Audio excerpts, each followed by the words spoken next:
Welcome today to our program, your program, and that is with Yoruba Referendum Committee. And the topic we've been dealing with is True Federalism in Nigeria, the journey so far. As usual, we have Alagba Femi Odedeyi on the program. You are welcome to the program, Alagba. Thank you. Thank you for having me. Thank you. Okay. All right. So we're just going to kick off because I don't think we've really had time to discuss about your response. I know you had a response to the communique that was released by, they say, concerned persons from northern Nigeria. Yes. Which was about them picking out what they believe is the problem with Nigeria and then profiling solutions, which you did not agree with. I mean, your group, not just only Yoruba Referendum Committee, you have other representatives, and you did agree with what they said, mostly about the Nigerian problem. Right. Yes, However, we disagreed. Yeah, but you disagree on the solution they profile. And I want to connect their solution to the statement that was made by the former head of state. That is, which one of them? I'm trying to look. I'm trying to remember. Abdulsalami. Abdulsalami. I'm trying to remember. It's a general. Yeah. Was it retired General Abdulsalami? Yeah, that's so I was trying to remember his last title as a military person.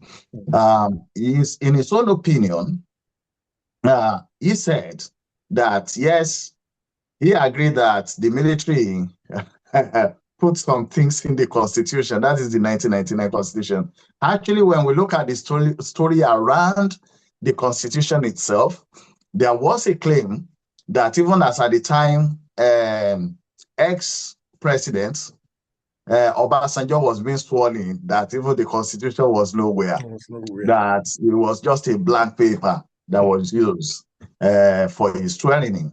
So, but what we've got is that Abdulsalami came out to say that, yes, things were smuggled into the constitution by the military. I mean, that was clear. It was a military regime.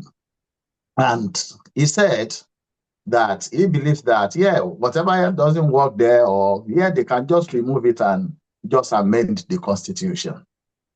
But the question is, just removing and amending, does it resolve the key question about the people of a nation making their own constitution? Before you answer that, I just want to tie it to the northern concerned people as well, because their own idea of the solution is that, yes, we can still work with this constitution and just continue to make amends, which you have said is something that has become a ritual, where every 4 years, in the minimum, there is sort of an amendment to the constitution. But even we've seen that even within a term, a presidential term of 4 years, there are not just only one amendment, there are series and series of amendments on the constitution. So the question here is,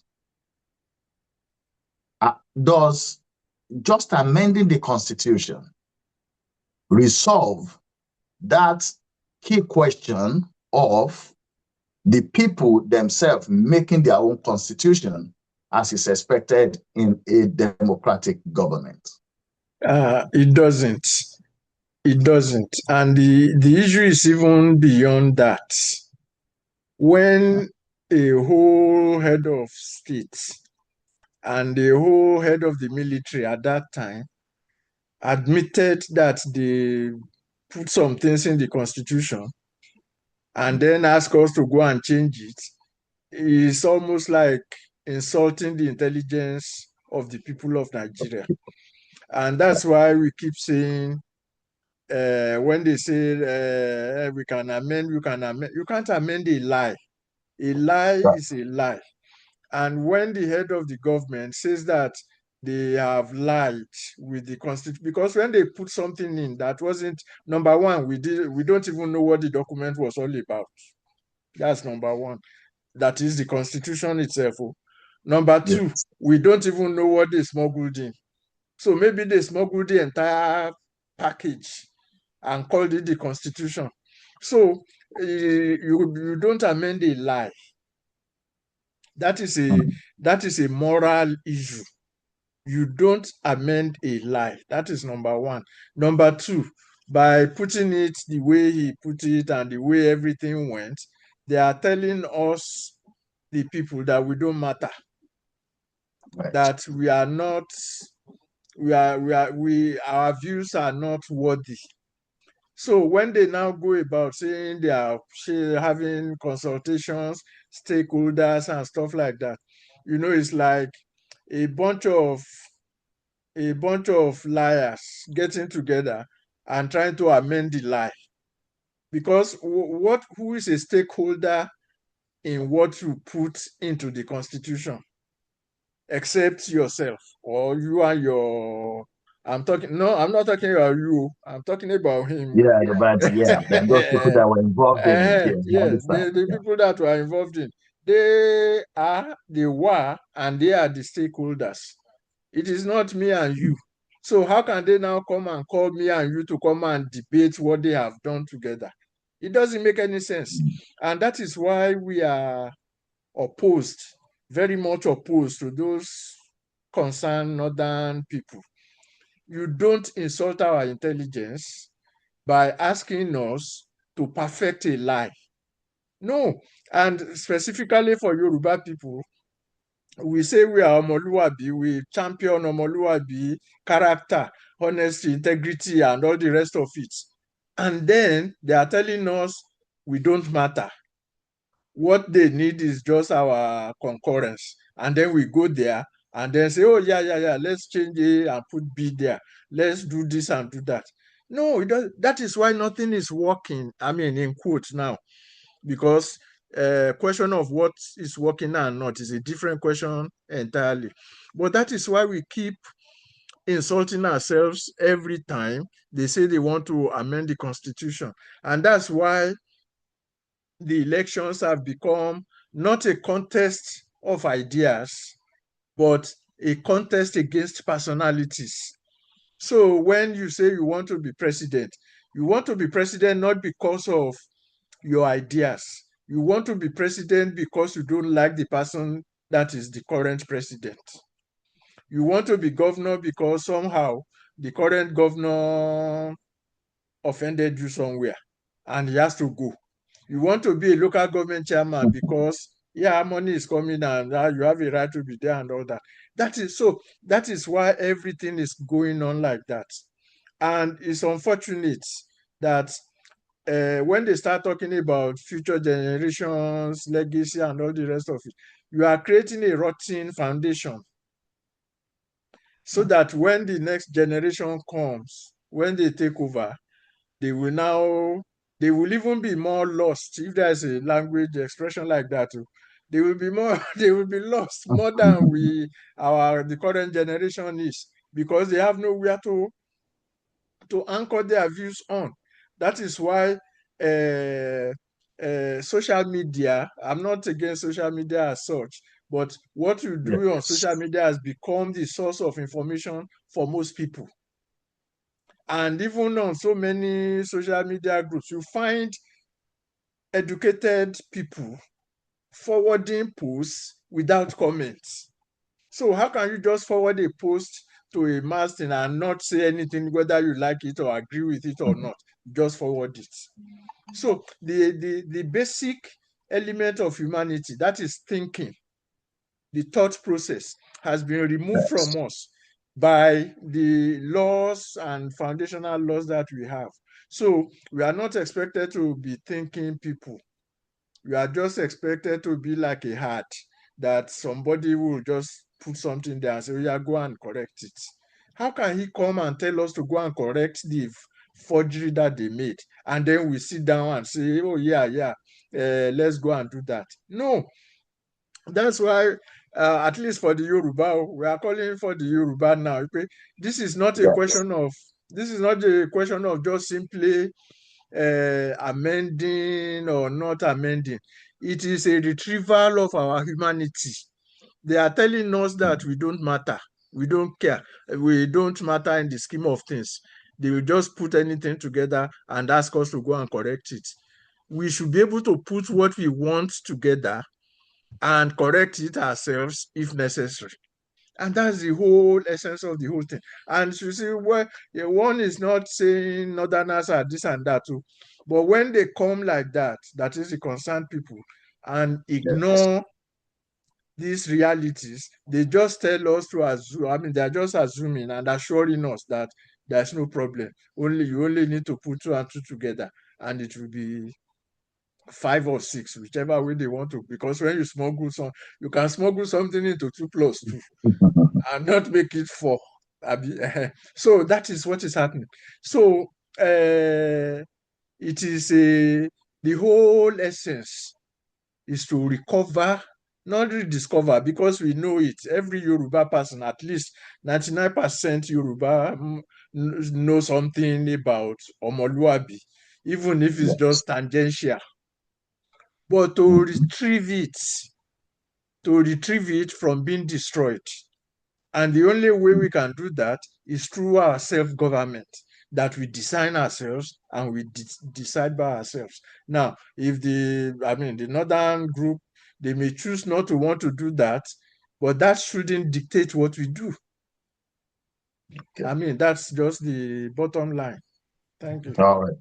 Thank you, Alagba Odedeyi. So, what should have been done in 1999 or before, probably let's say before the election of 1999, when the military were preparing to hand over, to exit and hand over? In terms of the constitution, what will have been the right procedure? Yes, at that time, even, there was a Yoruba Summit at the Premier Hotel in Ibadan in 1998, I think, August 3rd, 1998, where this particular question arose. We are talking about almost 30 years ago, because the Abubakar was preparing what to smuggle into the constitution at that time. And then the Yoruba leaders met to decide whether to go along with it or not. And there was a big debate and a big division, where some were saying, no, you can't just go into the transition program without conditions, without seeing what you are doing.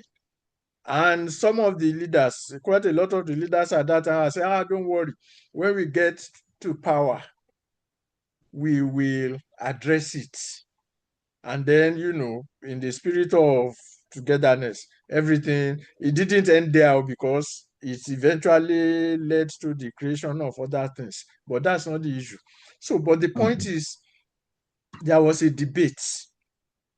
The outcome of the debate at that conference, the outcome of the debate essentially was, okay, let's go in. When we get power, we will address it. Okay, fair enough.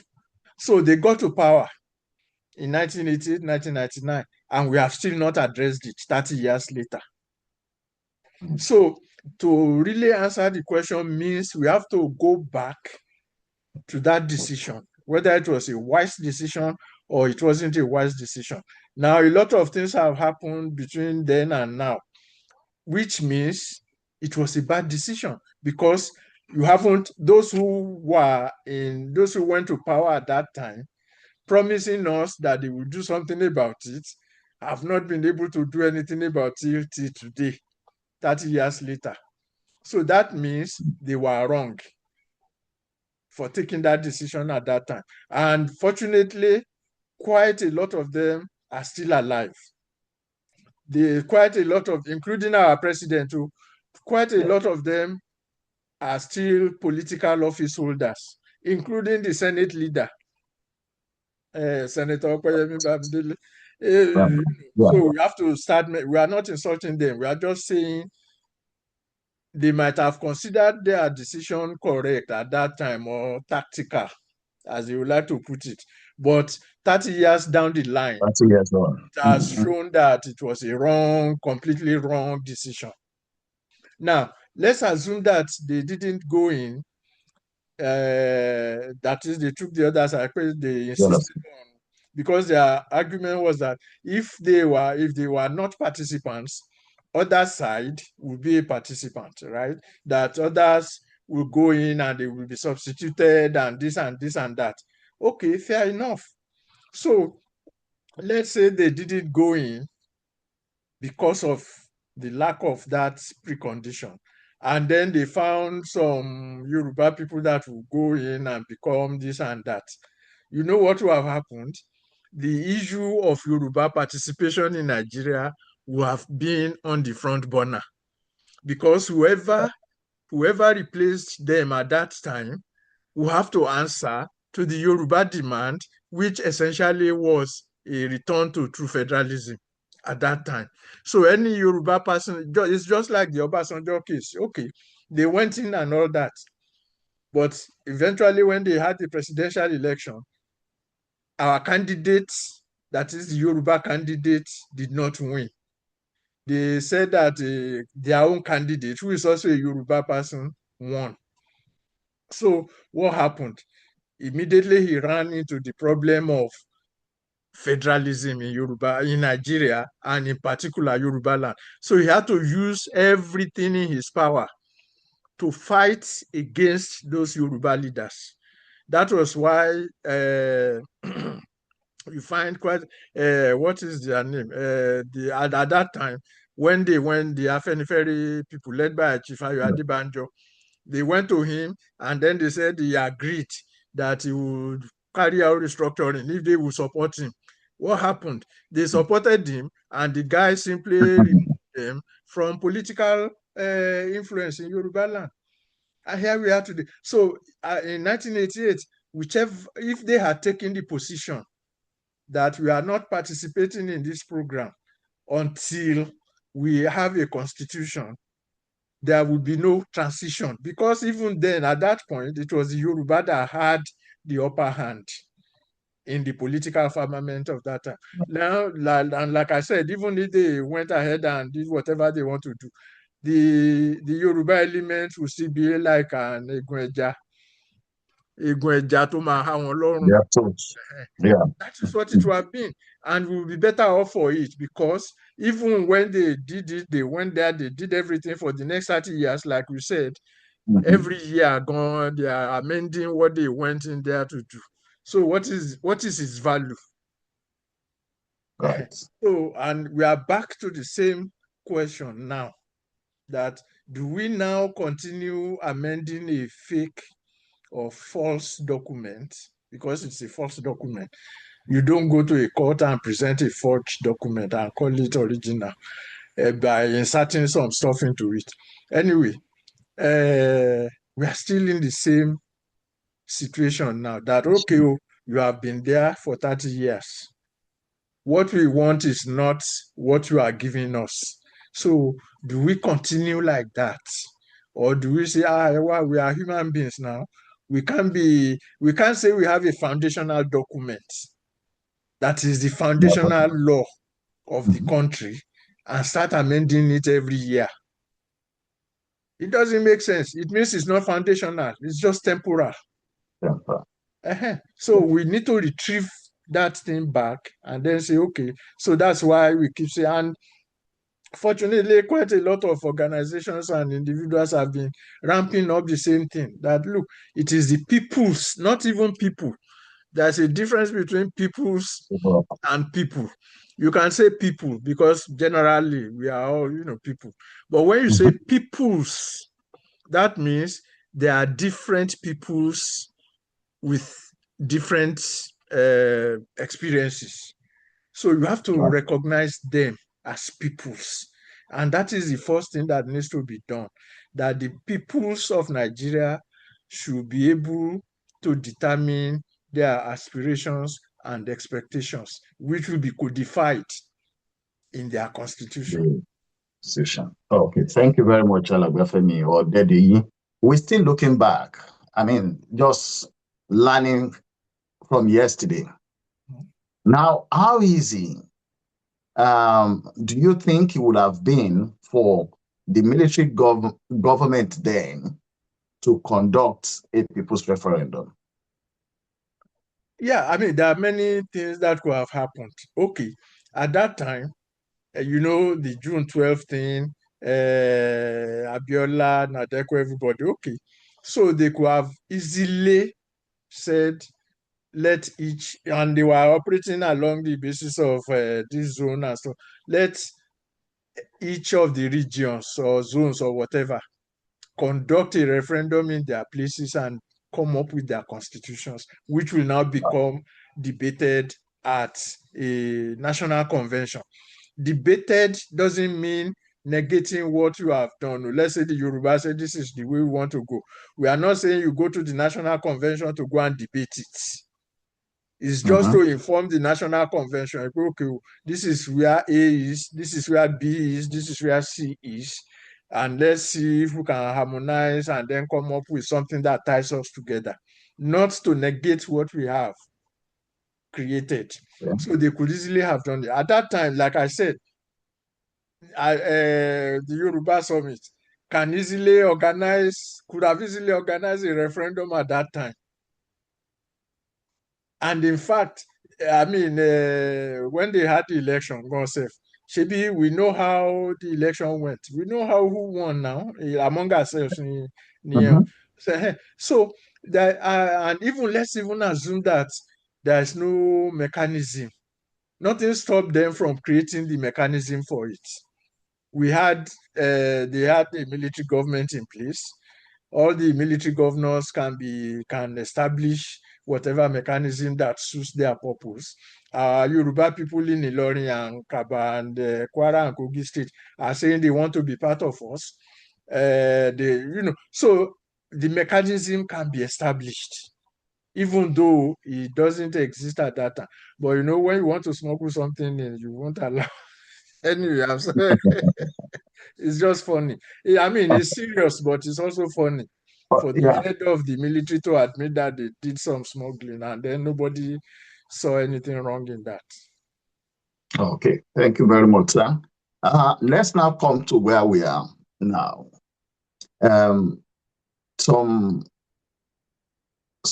viewers, I mean, some that have been following this program, they've asked, and it's just that we want to, I think we've spoken about it before, but I think it would be good for us to recap on it.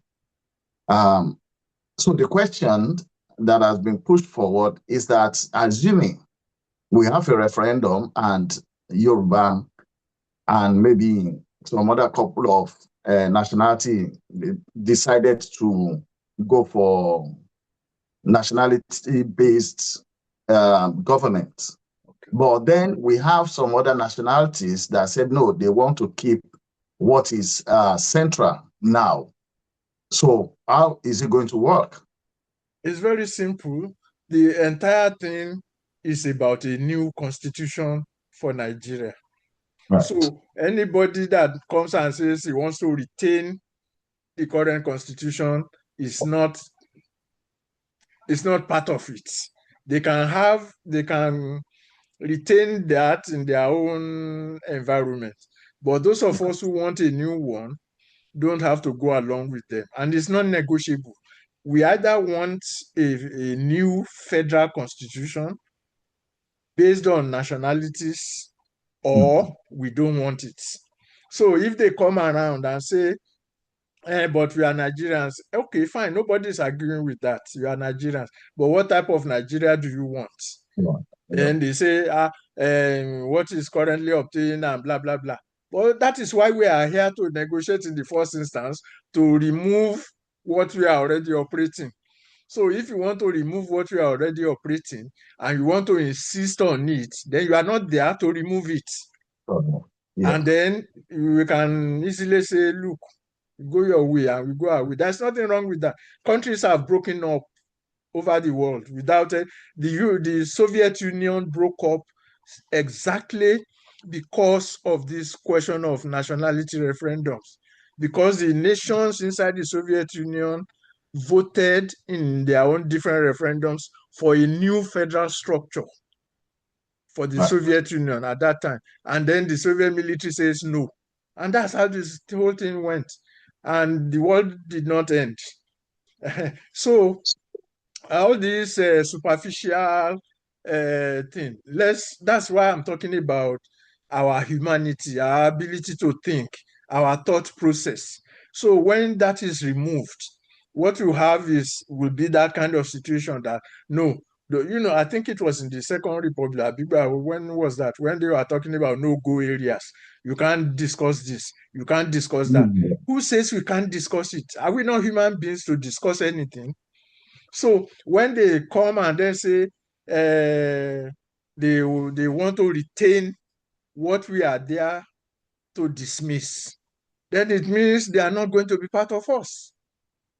And the earlier we start, this is the truth. The earlier we start confronting those truths, the better it will be for us. Or rather than just assuming, okay, we don't want to split. Okay, fine, nobody wants to go anywhere. But if we are going to stay here, these are the conditions for staying here. It's a very simple thing. And anybody that comes around and says, we can't do that, then you can go ahead and do it in your place. Right. I want us to break it up where, let's assume Yoruba decides to say, yes, we want a region of our own to be called Yoruba country or nation or Oduduwa within Nigeria. And let's assume, because obviously the North has been saying, no, we don't want that and co. So we can use the North as a good example. That is they've said we shouldn't call them Hausa Fulani again, we should either call Hausa or Fulani. So let's assume that the Fulanis had their own referendum and they said, okay, we want to retain the current federal structure. Now, some of the challenges that will bring is that now that the federal government has sort of access to resources all over the country, and they sell or take rent or whatever on those resources and then share it around to everybody or to every state, what will happen will be that the federal government cannot just go to Yoruba land, which is now an autonomous nation within the country, to pull out their resources just like before. But I want us to tie that to the sort of self-government that the Western region had in the 50s. Because as at the time that the Western region had what you can call a self-government, although they're still within the federal, if we can put it at that, they are still within the federal structure, but they had a self-government. How did it work? That the Western region, which is mostly populated by Yoruba, and then I think would it be the Middle Belt, part of the Middle Belt and Midwest. So how were they able to control what is within their region, while the other parts, which have not subscribed to self-government as at that time? So how did the system work? Yeah, it's foundational because each of the regions had control over its mineral resources. Each of the region had control of its resources. They pay some stuff to the center to manage the center, but they have control over their own resources. So it is very easy, or it was very easy, for a region like Western region to say, okay, this is what we want to do with our resources. This is what we want to do with our resources. So that is why the constitution is foundational. And that is why even those who are amending the constitution today, they will start talking about concurrent and legislative lists and all the rest of it. So certain things that are reserved for the federal government and a lot of things that are reserved for the regional governments was dependent on the regional government's control of its resources. Okay. So once you have that, all other things should fall in place. So that was why, even before self-government, when Western region said we are going for free education, free primary education, and this is what we are going to do. They didn't rely on it was a colonial government at that time. They didn't rely on the colonial government. They relied on the resources that they could get from within the West, and they pursued it and achieved what they wanted to achieve up till everything. So once the federal and everything started falling apart, when that regional control of resources started gradually moving away from the regions to the center. So the reverse now happened during the military, where the center takes everything and then allocates to the regions. And that is a key issue in this whole matter. So in those instances, they control their resources and they give to the center. But now the center collects and gives back to the region. And then they will say, go and ask your governor to do this and that. Yes, we go and ask the governor to do this and that too. But the basic determination to doing that doesn't lie with the governor. It lies with, because it is how much they give you that you say you want to work with. And then, all kinds of stuff will start happening around that time, which is what we have seen and which is what we have experienced, both under the military and under the civilian. So the first item is that control. And along with control of resources means you have rediscovered yourself, because you can now determine what you do with what you have. Someone, yeah. Yes. Okay. Thank you very much, Alaba Femi Odedeyi. We're moving on. People, a couple of people have spoken now. There are also on the media platforms, people are posting, is President Tinubu technically refederalizing Nigeria? People have spoken about, we can talk about the state police that, it's yet to fully go through, but then the bill is there, is being debated. We have the development commissions for all the regions. Obviously, it's not nationality based, but then for the regions, the people spoke about now the states can generate their own energy. They have the powers to generate their own electricity and distribute and co. And some people are saying it seems that Mr. President is sort of, without making much noise, refederalizing Nigeria. Do you see this as a shadow of things to come? Well, no. That's the short answer, no. And the reason is very simple. Federalism is not a question of the center sitting down and saying, this is what should happen. No, I'm not saying the president should not be doing what he's doing, but if we say our priority is this and we have the means of doing it, that is our business. It's not for the business of the center to tell us what to do. And a good example is the railways. The Southwest Development Commission says they want to create a regional railway system for different purposes. What happened? Then the Nigerian Railway Corporation came and said, you can have your regional, but you have to depend on our rail system, which had been constructed since 1902 or 1903. So that's what we are saying. So you have a Southwest Development Commission that wants to develop a regional railway system, but it's not being allowed to.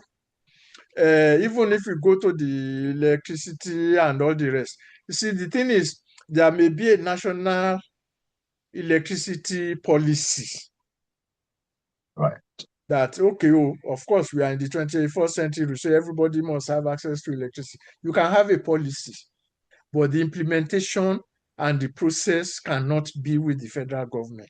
You can regulate, you can set up regulatory things for global standard and all the rest of it, but the decision rests with you. So we can say, though in the north, for example, where there's a lot of sunshine, the part of the electricity contribution could be solar.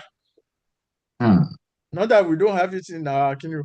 So, but when you now have, okay, regulatory, they say, okay, you can generate electricity, but then you go for hydroelectric or thermal energy and all the rest of it, and then you spend a lot of money on that. So even in the south that doesn't have that abundance in sunshine, yeah, you can still decide how to apportion all these things. So basically, because of our time and stuff like that, federalism is not a question of the good intentions of the president. Right. It is not a function of accumulating or adding up what the president does and call it federalism. Federalism is simply the question of a federating unit like the Yoruba and all the rest coming together to form that center. With the federating units creates the center. The center doesn't create the federating unit. And that is what we have been having in Nigeria since the military, where the military created the states and all that, and then declared them federating units. Unlike in the First Republic, the regions, they held their elections, they held this, they held that, and then they created the center with the British and all the rest of it. So that's essentially my point. I mean, you can be doing good, but that's not what federalism is, and it cannot lead to federalism. Yeah. Thank you because very it's much. going to leave office now. Yes, So, and the next person could reverse. And the next person could start his own shenanigans, and we have no control over it. Okay. Yes. Thank you so much, Alagbafemi Odedi. Our time is fast spent. Thank you for those that have been on us or those that will also watch this later. Remember, we are here at 8 p.m. Every Sunday, 8 p.m. UK time. I think that would be 3 in the United States. Yes. 3. So please do join us next week as well. Remember, if you want to send any message to us, please direct it to yorubaref@gmail.com. Thank you once again, Alagbafemi Odedi, and we'll see you next week.